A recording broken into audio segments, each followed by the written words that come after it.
Sounds good.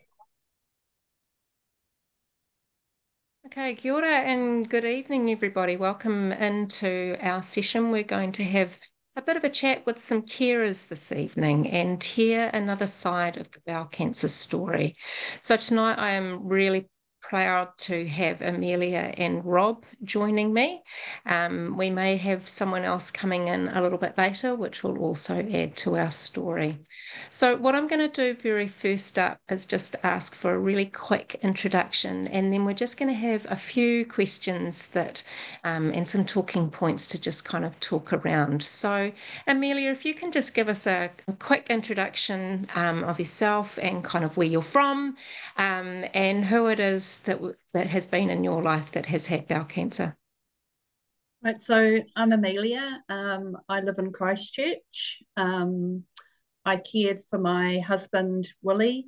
Um, he got diagnosed with bowel cancer in March 2020.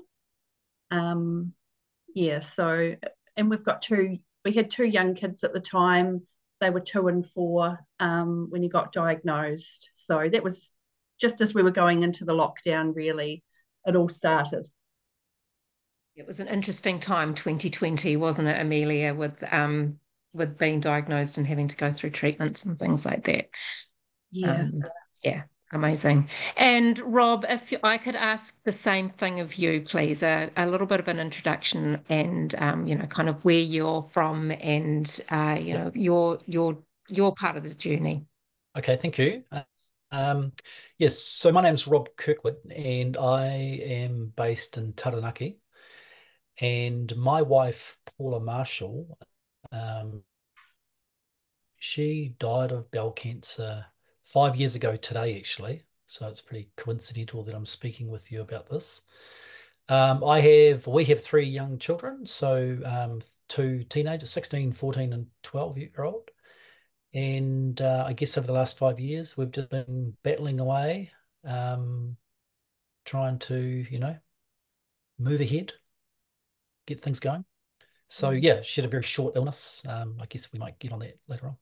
Yeah, yeah, we will.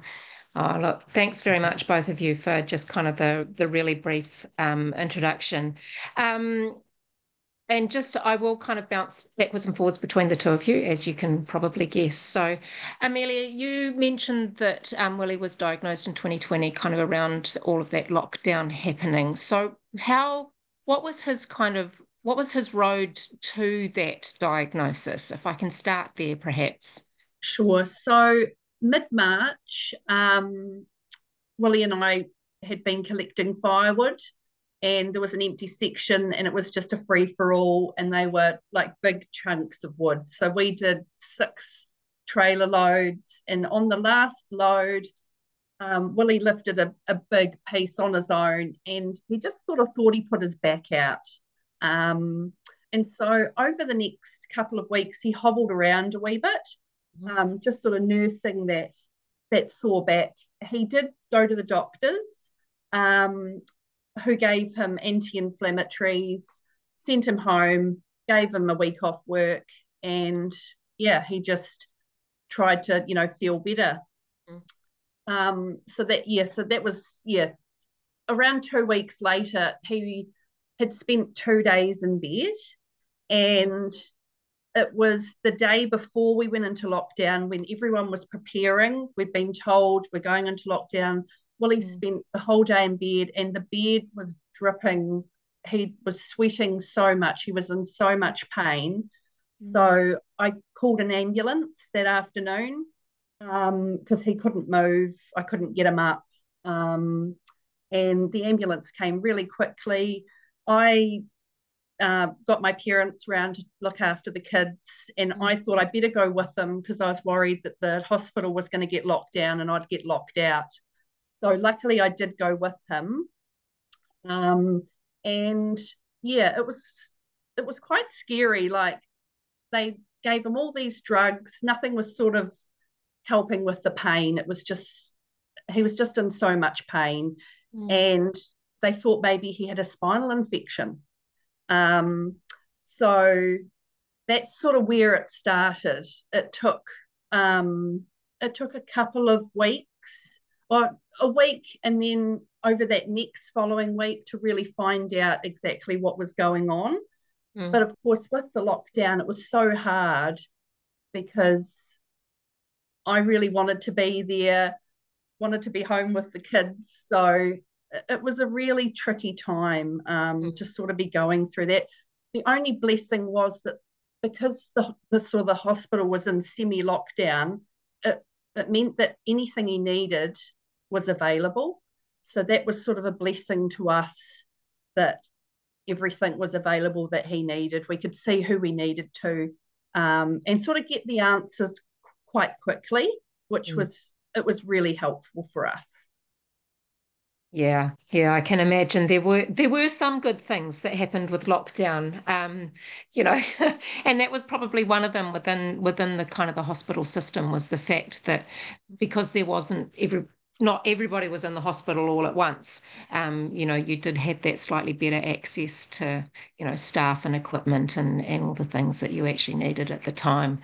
But wow, did they give you any indication of how long, this may have been sitting there for Willie before, his kind of he had the issues with his back with moving logs and stuff?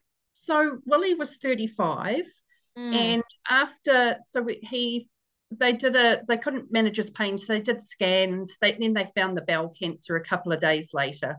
They said we can cut it out. You can live a normal life. You'll be fine. Mm. It wasn't until after that the pain was still not being managed properly, and that Mm. was because when they did more scans, they found it all down his spine. It was like salt and pepper. You could Uh, see it. We wanted to know lots of information, so we saw the X-rays and everything, and you could see it was everywhere in his spine, and it had gone into his lymph nodes as wow. well. Yeah. Um, that's when they decided to do the biopsy on his spine just to make sure that it was the same cancer, Mm. and to see sort of where we went from there. Okay. Then it was revealed that he had mutant breath, Mm. which was the worst thing that he could have, unfortunately. Mm. Um, so, yeah, it was, again, it was hard during the lockdown because we couldn't have um, appointments face to face with oncologists. We had Mm. to have phone calls. And once the oncologist got the results from the biopsy, she rang us one afternoon and said, are you somewhere where we can talk? We were sitting up in our bedroom on the bed, and the kids were downstairs with my parents. And that's when she revealed that, Willie had mutant breath.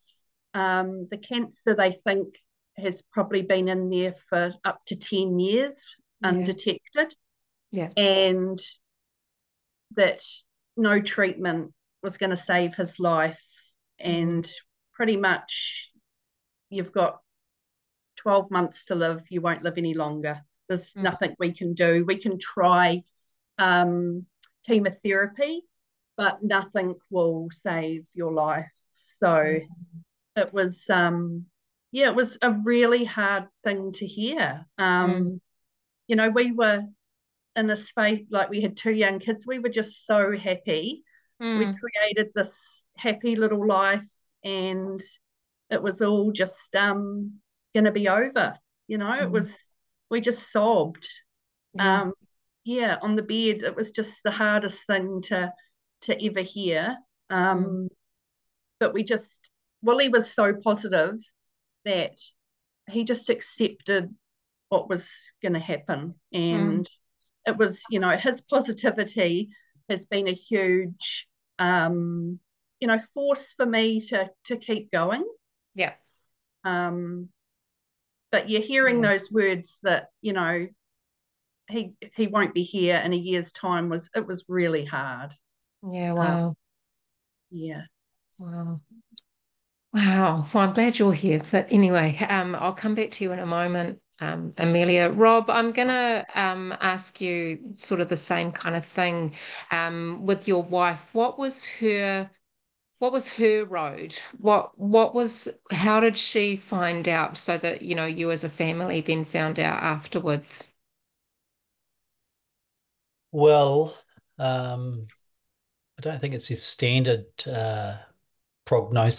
diagnosis. So in her case, she just complained of stomach pain one day, and I mean, she was 49, she was 48, and she's pretty fit. Like had been working as a she's a qualified mountain guide in her earlier days, so she's really active.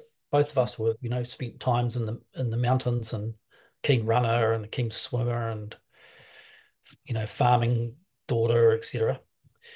And yeah, so she got pain in her tummy, and then uh, it sort of kind of put up with it for a few days or a week maybe, and then she said to me one day, "Hey, I'm going to go to ED," Mm, and she went to ED and then came back, and they sort of just blew her off.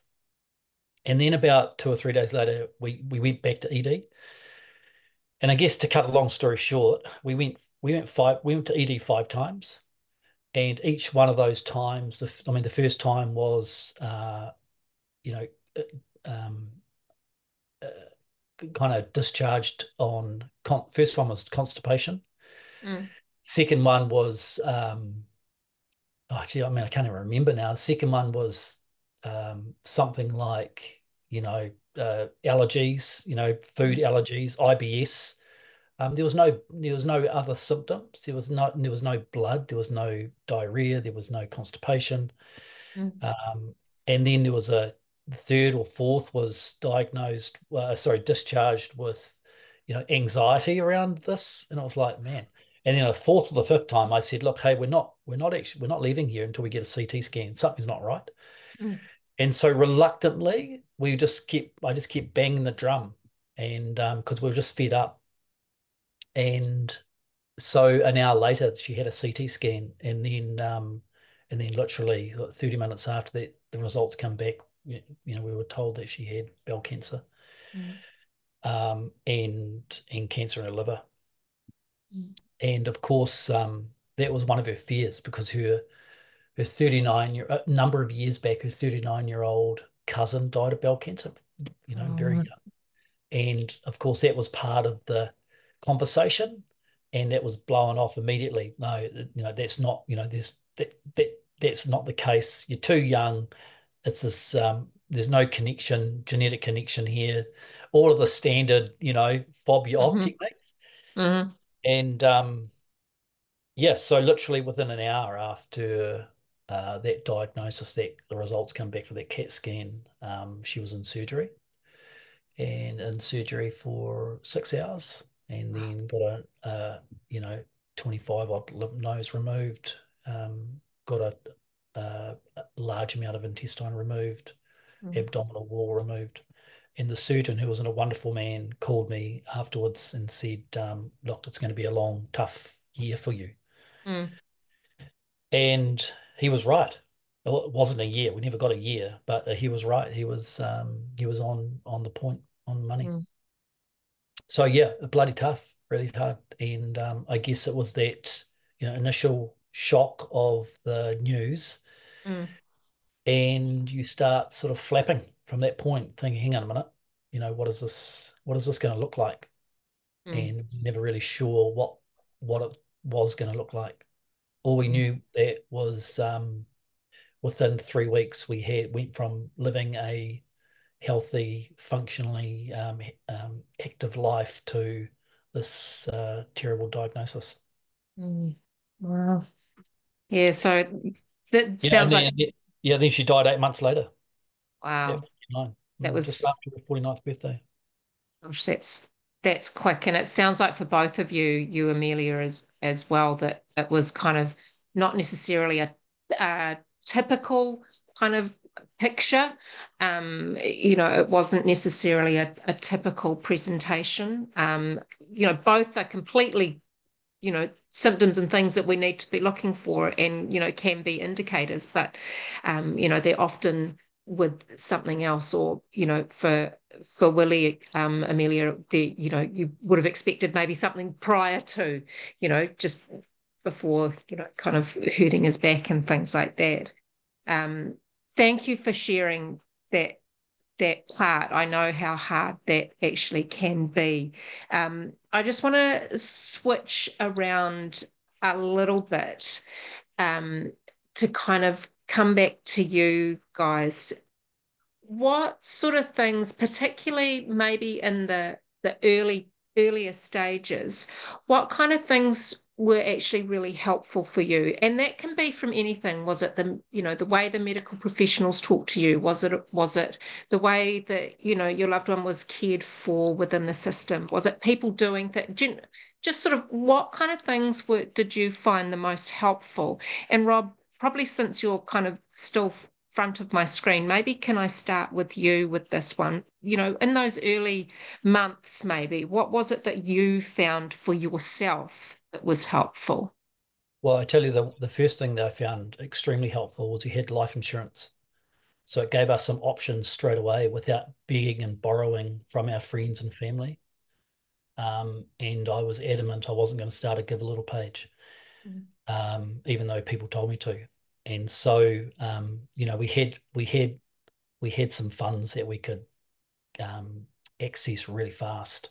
mm, You know, I mean, clearly in the public system they were available.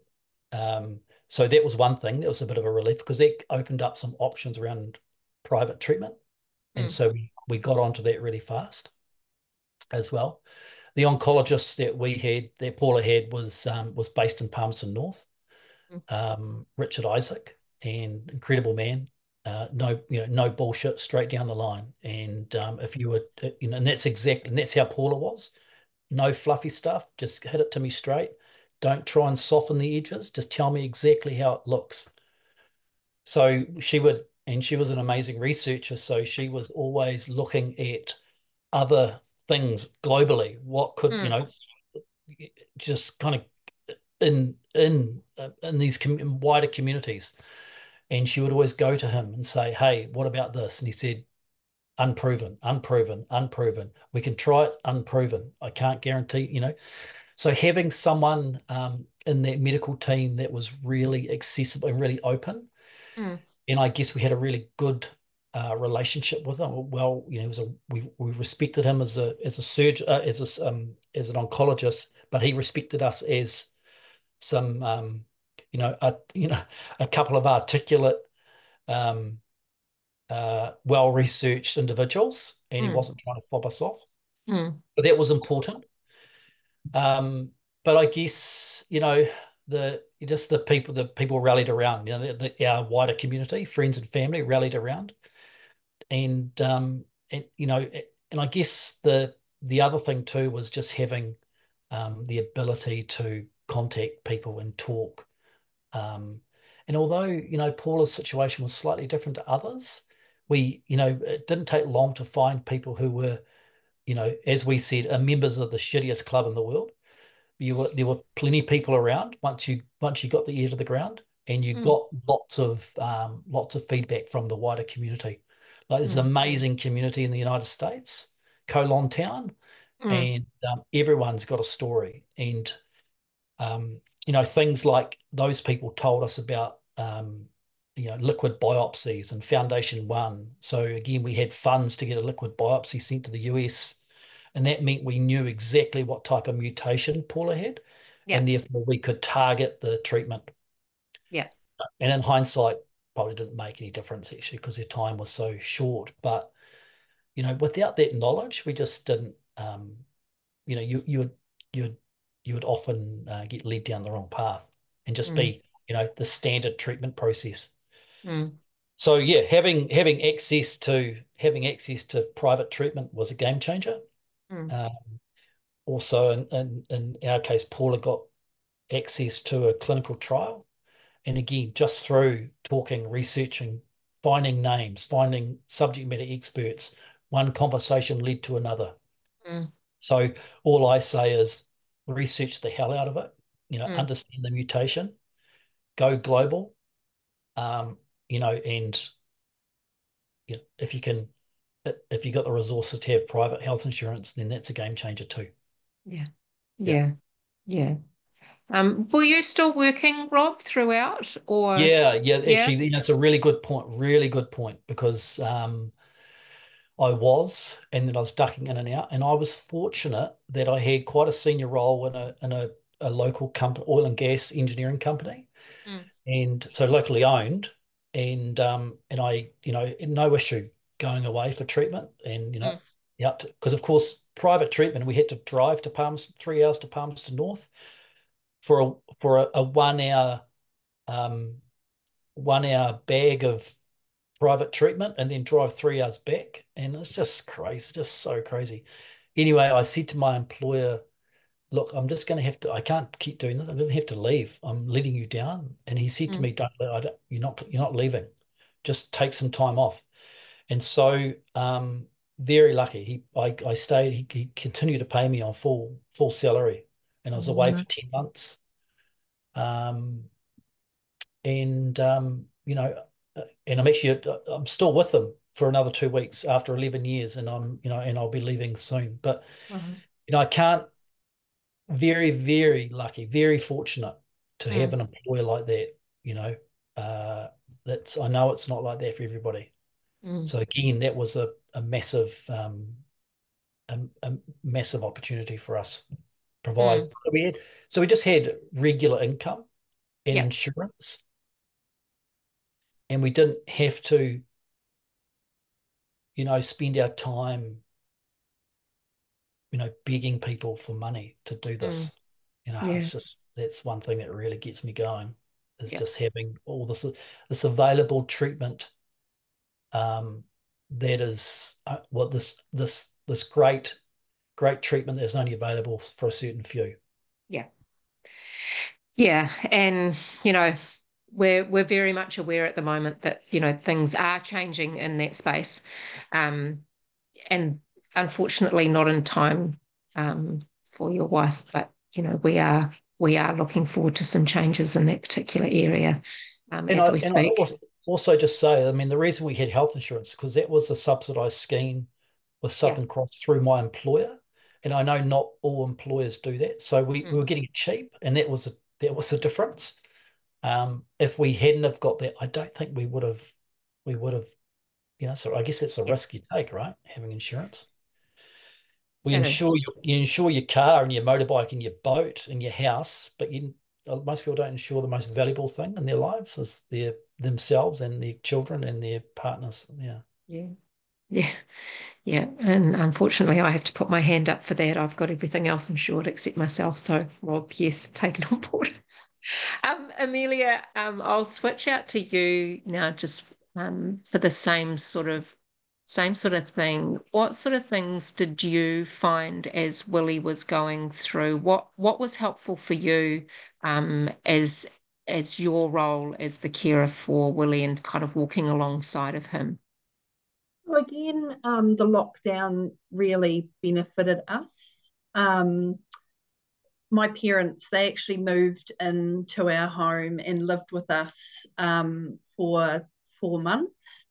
Um, because Willie's health was so up and down, um, he at times of his illness he relied on blood transfusions, and as soon as they would start, his bloods would start dropping after 2 days of a blood transfusion. If he didn't get back to the hospital for another one, he would die. So we Mm, were back and forth at the hospital so much. And so with mm, mum and dad living at home, it meant that I could drop everything and just be with him. Or if he mm, needed anything, I was always there. I still worked as well. mm, I was only working part time, 3 days a week, um, but because of the lockdown, I was an essential worker, and I was actually working through the night.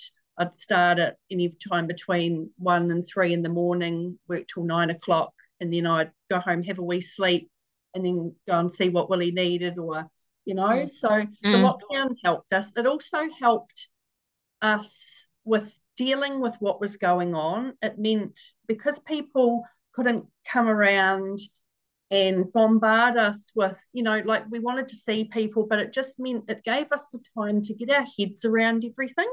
Mm, And Willie and I were always big talkers. Like we would stay up all night just talking nonsense. And it mm, just meant that we could, get everything out, talk about everything, talk about things we wanted for the kids when they were older, like just really talking about everything without everyone else sort of coming in, pitching in, which is great, but this was our life, and it was going to change dramatically, and we needed to, work out what we needed to do as a family just on our own. mm, So that, it really did help, with it just being us. Of course, his family, we, would obviously you weren't allowed people around your home, but we snuck, important people in to see him. Um, so that was really good. And again, with the hospital situation, if Willie needed anything, like the oncology ward was quite empty at that stage. So, there was still people there, but it meant if he needed any procedures done, it happened pretty much within a few days. He didn't have to wait, like people are today. He got mm, seen to, and yeah, he was treated amazingly by all the staff at Christchurch Hospital. We could never fault any of his treatment. It was mm, always top notch. So we were always really thankful, for that, and that was for the whole 9 months that he was, still with us. So mm. also, but friends would drop meals off at the gate. That was really helpful. It Yeah. meant that, mum did most of the cooking anyway with living with us. It just meant that she could have a night off, which was, it was really helpful. People would drop off groceries. Um, it was, yeah, it was amazing. It's one of those things where you're always welcome food. Um, so food was a big thing for us. Willie was brought up on the Chatham Islands, so food for him is a major thing. And he would get parcels of crayfish and blue cod. So yeah, and he he didn't want to lose his appetite. A lot of people lose their appetite when they're on chemo, but he Mm. he would just force feed himself sometimes because he didn't want to, he just wanted to get as much in as he could, try be as strong as he could. So yeah, food was a big thing for us. I think food is a big thing for a lot of people because it's one way we can kind of show and share love as well for other people, isn't it? It's Definitely. it's almost a universal language. I don't know Yeah. what to do, but I've made you a casserole, or I've like seriously flown crayfish in. Yeah, Haven't heard that one before, but exactly. Like, yeah, he made this massive, what was it? A seafood chowder one day, and it was just like yeah, it was in the fridge. It felt like for weeks because he made such a big one, but he just every time he opened the fridge, he was in there, with some bread, scooping it out. So yeah, food was. We've always been food people, but it seemed we just had more food during that time. Yeah. Oh, amazing. I must admit, seafood isn't my go-to, but I can imagine if it is, that would have just been sheer heaven. I'm not sure about you, Rob, if you're a seafood person. I'm not sure, but Well, yeah, if it's crayfish and blue cod, then yeah, absolutely. From the Chathams. yeah. Oh my Oh, gosh. that's a good point though. People don't know what to do, or people don't know what to say, right? When someone is dying. Mm, Um, and a lot of people don't know how to act around you. mm, But the ones that do, it's quite it's a mess, makes a massive big it's a big deal. yeah. And we had this food train going where people, I don't know, friends and family just organized randoms would turn up with amazing food.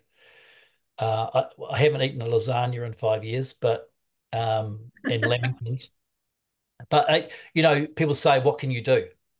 Mm, What can I do for you?" Well, I don't really need anything, but if it's just something, if it's just a meal that you can put in the freezer or at a time, then that makes a massive difference.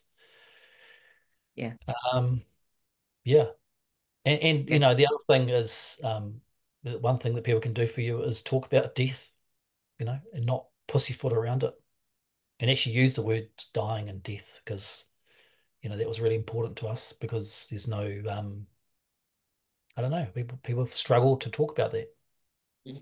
Yeah, yeah. And letting you talk about kind of what's going on if you want to. I mean, I know that there are always days and times where you just kind of like, just bring me normal. I just want to hear normal. I don't want to hear about anything else. Just bring that normal back into my life. And another day you want to talk about other things, but it's kind of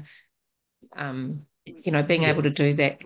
Yeah, I guess yeah, I just clarify. I mean, we weren't sitting around talking about death while Mm, Paul mm, was dying, but we certainly talked about it when it needed to be talked about. And after she died, we talk about dying, we talk about death. We didn't use. We were really careful about our language, mm. especially around the kids. We didn't Yeah. we didn't make stuff up, and we only told them once we knew what we knew. Mm. You know, you can't say mum's going to die in 6 months. We didn't know. No one knew that. No. So, she's going to die at some point. She's not going to, I mean, we had this thing about we're not going to lose her. She's not going to pass away. She's going to bloody die, right? Mm, And we talk about this all the time. Don't mm. put the foot around it. We didn't find it helpful. Mm. Yeah. Yeah, yeah, yeah. No, yeah, no, I get it. I get it. It's an interesting field to walk across that one, Yeah. having come from that Yeah. kind of background. Did either of you kind of have um, something that you did during the time that helped you get through? Did you find something that was sort of almost for you, that allowed you to kind of fill yourself up so that you could keep going with this, because it's not an easy road to walk down. Um, and you do need to, from time to time, kind of just take a moment and do something. Did either of you find something, and you didn't need to have kept it up for the last few, kind of afterwards, but something that just allowed you that moment or two to kind of fill yourselves back up again? Yeah, I started counselling. When we found out Willie was terminal, Mm, I started counselling that next week. And because of the lockdown, it couldn't be face to face, it had to be phone counselling. So that helped me hugely because I'm an oversharer, and Willie and I shared absolutely everything together. And I knew that if he wasn't around, I needed someone that wasn't my family, just to listen to what I had to say. And mm, so that continued weekly, right up until he died. And then mm, I cut it back. It was, took it out to 2 weeks and out to a month. And then I think it was maybe 9 months to a year after Willie died, I felt like I'd got enough out of it, and I stopped it. I had a lot of support through my work, friends. Um, but not only that, like with the counselling, it sort of made me realise, like you're saying, that you need to do things for yourself. mm, So I would, once the lockdown had eased, I went and got massages, facials. That was my outlet. I'd get my nails done, I'd get my hair done. It made me feel good. I could switch off, and I felt good afterwards. mm, Um, so that was really, I did try and do something like that for myself, like every week, in between appointments, kids, with mum's help, of course. So that really did help me. Um, yeah, I did continue that after Willie died, a bit of retail therapy, make yourself feel better. that that always helps everybody. But yeah, just what another thing is laughing. Like I work in my work environment. I'm a butcher. I work with guys, and we laugh all day, and Mm. that was huge for my recovery. Was I could go to work, I didn't have to think about anything. If I Mm. was sad, they'd hug me, we could cry together, or we'd just laugh. And laughing is, they say it's the best medicine. It really was. I just, like, I would be laughing so much my tummy would hurt, and it just made me feel, like it was just like they were just giving me love. It was, I was really lucky, just to be in that environment, just for those few days a week, just to sort of feel normal and, yeah, just happy between the sadness. Yeah, yeah, definitely. What about you, Rob? Did you find anything or start anything, or what kind of Um, strategies and stuff? well, nothing quite like that, but yeah, we had this amazing network of friends Mm. from all sorts of life. So Paula and I had both worked in the mountains for many years and worked in Scandinavia and worked in Antarctica. And so we had this massive network of friends and Mm. all amazing human beings. Mm. And so Paula was turning, it was clear Paula wasn't going to turn 50, but she Mm. was about to turn 49. So we had this big, I threw this big surprise party for her. And we it was incredible. Just these people turned up, people flew in from the United States to come for 3 days for a party and all over the South Island and Australia. But prior to this, while I'm organizing this, because of course I met her in the South Island. I'm from down south, and we met each other on the West Coast, and she said, I really want to go do one last trip to the coast and one last trip down to, through Canterbury and down to Wanaka and see our mates in Hawea, etc. Mm. And so we took all the kids in a camper van and away we went. And Mm. so I had all these people we were going to see were 2 weeks later were flying up for this party, and it was high stress. I was thinking, how I don't want to cop this up anyway. But I mean, that was that reconnection with those people was vital, Mm. not only for her prior to her death, but for the continuing support, Mm. even to today. Mm. And then of course we had this big party, and then it was amazing. But yeah, so having those people around, and like even just today, I just put a post on our network 5 years since she died, and just the beautiful messages of love and support that just keep flooding in. Yeah. And sometimes you haven't heard from people for 12 months or more, but Mm. those great old connections, it doesn't matter if you haven't seen, they just kind of, it's like they've never gone away. Um, yeah, so that's been the thing for me, is just maintaining those connections. I mean, I was out at, I went out to dinner with, four gorgeous mums last week who are old friends of Paula. So every year around her birthday, we go out for dinner, and it's so that sort of thing's really important. Mm. Um, but continuing on, I mean, I guess you know, I'm not the textbook um, example of looking after yourself. So I'm the 100% Uber dad, and so the amount of times that I've actually taken myself away and done stuff for myself is really, really low. I'd Mm. go. I went fishing for a day last year. I went away to Auckland the other day. So I mean, if it's not work related, Mm.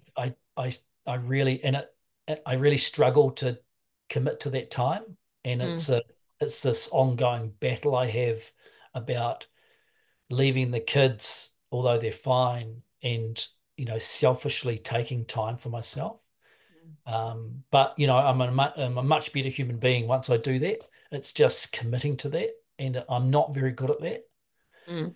Um, but the other thing that's the game changer, because of course, once when Paula died in July 2019, it was a bit. Then of course, COVID, of course, lockdowns. It Mm. was very strange for us. Um, and the one thing that I did on the back of that was give up alcohol. And I reckon that was a massive game changer for me. Is not that I was a heavy drinker, but Mm. through COVID, become let's try all the craft beers that are available, and let's try all the boutique gin that's available, and it just turned into a routine, and it turned Mm. into a habit. Even though it wasn't a lot, it was regular. Mm. And then I don't know, just there was a time where I started reflecting on that, and I reckon it's a really easy place to fall into, is sitting at home by yourself, thinking, looking, reading. Kids are in bed going, right, Mm. what should I do? Oh, Mm. I'll have a glass of wine, or I'll have a gin, or I'll have this while I'm making dinner. Mm. Um, so giving that up was massive. You know, I'm, you know, I, I'm just 100% fully more engaged now than I was. Mm. So I'm pro giving up alcohol. It's a massive benefits, huge benefits. Mm. So if anyone's listening out there, seriously consider it. Yeah. I fell into the drinking after Willie died, because I didn't drink during Willie's illness because I knew that potentially I needed to get into the car to get Yeah, to the hospital or to take him to hospital. So throughout his whole illness, I didn't really drink at all. yeah, And I did use that as a medication after he died. It's like you say, at night, the kids had gone to bed. I'd drink 2 bottles of wine a night. yeah, And I don't get hangovers. That it didn't affect me. But doing that for a year, I felt terrible. And I was still sad. Once I sort of started to cut that back, started exercising again or trying to. It's always been a bit hard for me trying to exercise. I felt like I didn't have the energy to do that. Mm. But yeah, definitely the alcohol.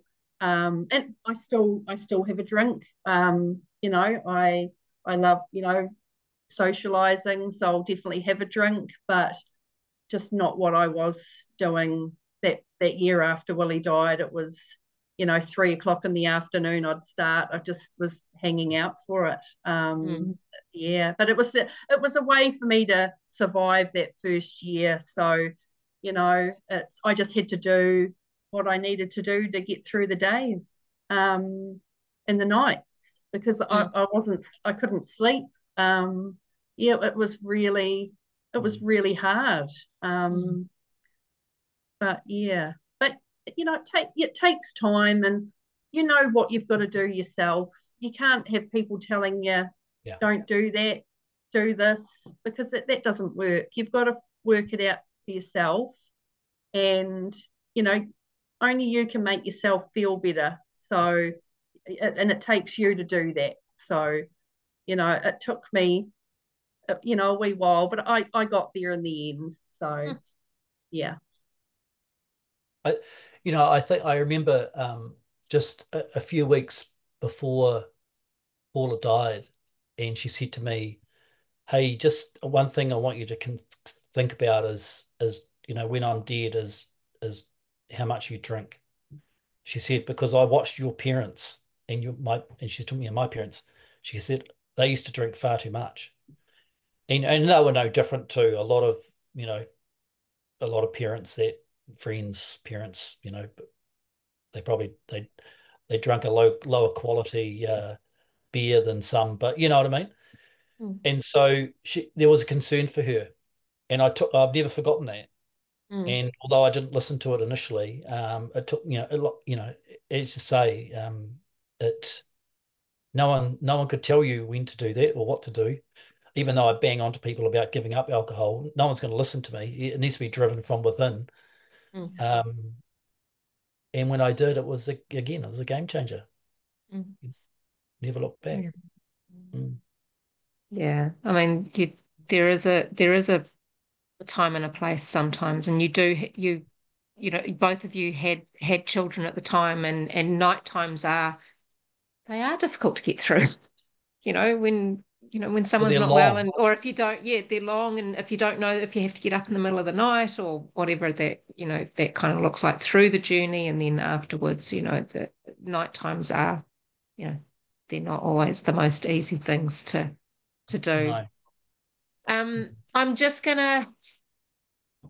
Oh, I just wanted to say thank you both for being so incredibly, amazingly open and real and honest with your stories and with kind of how you found things. Um, I I can imagine that there were times of great laughter and memories that you look back on now that just make your heart go are absolutely filling. But there always are going to be sort of more difficult times and things that aren't quite so good.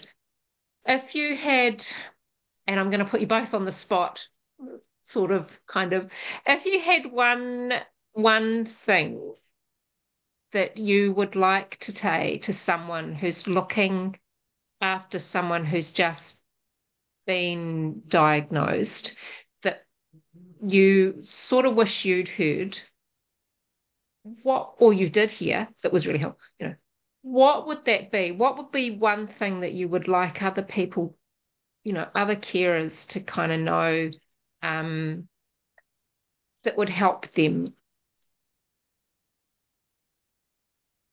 Well, context is really important and and perspective. So, you know, here I was living my life based on my context, having Mm, a wife that was dying, and I was going to be left, I'm on a small farm here and left with the farm, a job, and three young children. So that was my context. Her context was different. mm, And I I just didn't listen enough about her context.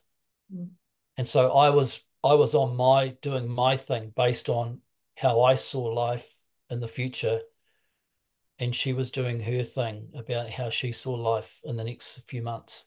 mm, And sometimes it wasn't aligned, and mm, sometimes that there was tension there and friction. And I think it's really important just for the survivor to go understand the context of what they're living in, what they're going through, like really mm, understand, stop, shut your mouth and listen, mm, and listen well. mm, And you know, pick your battles, because in the big scheme of life, what you're bickering about is irrelevant mm, now. I remember we had some good arguments, you know, like a month before she died. And now I'm going, what a dick. What on earth? What was I thinking? I mm, was making a big deal out of that. What, really? You know, now now it just means it's just so insignificant. And it mm, was insignificant at the time. But because your emotions are heightened, you've got all these stresses that are just driving, and your behavior is the behavior, it's behavior is not the problem, it's an expression of a problem. So mm, you've got all these drivers in you, all this fear going on in you, and you act like a dick sometimes. And well, I did, and I have a lot of regret about that. mm, So all I'd say is, just don't be a dick, and be open and listen and listen and listen more. mm. Keep your mouth shut. listen to what they're going through and Mm. understand their perspective. Yeah. Mm. Mm. Amelia, what about you? Um, so Willie and I's life before he before he got sick, Willie worked night shift. He would start at 4 in the afternoon, and he'd be home any time from midnight to 6 a.m. So, and then of course I'd be busy getting the kids up. Sometimes we'd pass like ships in the night, but the time that we did spend together, we really valued it. Mm. And that was before he got sick. We really enjoyed each other's company, and it we just had a really good connection. Like we communicated so well, Mm. and that continued when he was, when he was sick. We talked a lot. We could neither of us could sleep. We'd be talking all night just about anything. Um, but it does, it really makes you value, like with Willie not being here now, I just want to spend time with people that I really care and I like. I don't want to spend time with people that are assholes, Yeah. that, that people that say things about me. Like, I don't want to spend time with people. I just want to live as positively as I can. And, if you're not going to be on that positive, like obviously life's not positive all the time, Mm. but like I'm not going to put up with people for the sake of it. Life, I could die, in a year's time, and I just want my kids to be around people that love and care about us and that are happy. And life's too short to be putting up with situations that you really don't have to put up with. You Mm. know, these days you can pick and choose what you do. If you don't want to be in a situation, you just remove yourself. Like there's other people that will welcome you. Um, it's, you know, life can just be taken away from you that quickly, that you've just really got to enjoy just like the small things. Like, Mm. money doesn't matter. Sitting around playing cards with your kids, like, it's just things like that. It's just being with the people that you love, Mm. um, is so much more important than working 100 hours a week and not seeing, not doing those things that you really want to do. Mm. Um, it just really does make you, reevaluate your life. And Mm. um, you know, I'm lucky I only work part-time so I can look after the kids. Like we live reasonably comfortable. It's, it works for us. Mm. Um, we can't go on holidays overseas, that type of thing, but one day we will. But it's just, you've just got to, the small things in life are really, you're so rich.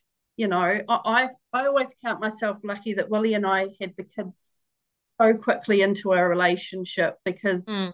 if we didn't, I wouldn't have them. And I've got two of him walking around, and it just fills my heart so much that I've got the best thing he left behind. Mm. I'm so lucky. Mm. Nothing else matters, you know. Mm. So just really treasure those small things that you've got, or a roof over your head, because nothing else really matters. Like that whole time, 9 months Willie was ill, we could have brought whatever he wanted. We brought him a motorbike, that type of thing, but really he just wanted to live with us. He didn't care about all that materialistic things. Like Yeah. we just wanted him to have his health and to be living. We'd trade everything to have him back. Mm. Yeah. um, so yeah. Yeah. That, Cool. Awesome. yeah, that is, and life is all about the small stuff. It really is, and having good people around you, like you said, Rob, and having those connections and the people, and maintaining that. Those things they're important. That's what keeps us going. That's why we're here, is for those connections and for the people that we love. The only other thing I'd say that I know we're probably going to wrap up soon is entering another relationship afterwards. Um, it's really hard. Yeah. It's it's re- it's it's really really hard. Well, I mean, I can only speak for myself, but like Amelia said, you don't put up with you know your tolerance for behavior or different difficulties or difficult situations is really low. And so, I just think you just have to go in eyes wide open Mm, and be really, really patient. And it's really hard. mm, And it's especially if you've got a young family or kids, um, you know, it's just think really, really hard about how you how you physically move on, mm, not emotionally, but physically. mm, Um, I think you can make some you can make some mistakes really easily that mm, might have, some detrimental effects on future relationships or your relationship with your kids or send the wrong signals. mm, And then, I'm speaking from experience here because I tried and I cocked it up. Well, I didn't cock it up. It's like, no, I'm not. This is wrong. This feels wrong. This, mm. this doesn't, this is not easy. Um, Yeah. yeah. So if anyone listening is just be very patient. Don't rush into anything. It's not worth it. Mm. Yeah, good sage advice from both of you. But again, thank you so much for your time this evening. Thank you so much for your honesty, and the way that you've kind of told your story and given such honor and credit to those that were there, were there for you, are still there for you, and the way that you remember, Willie and Paula are, you know, they're amazing, and they live on, regardless. As Amelia said, you've got two little ones of Willie running around, and Rob, you've got your three that are kind of got Paula with them as well. So look, thank you so very much. I really do appreciate your time. I'm actually just going to stop the recording now, and then we will kind of bring it together.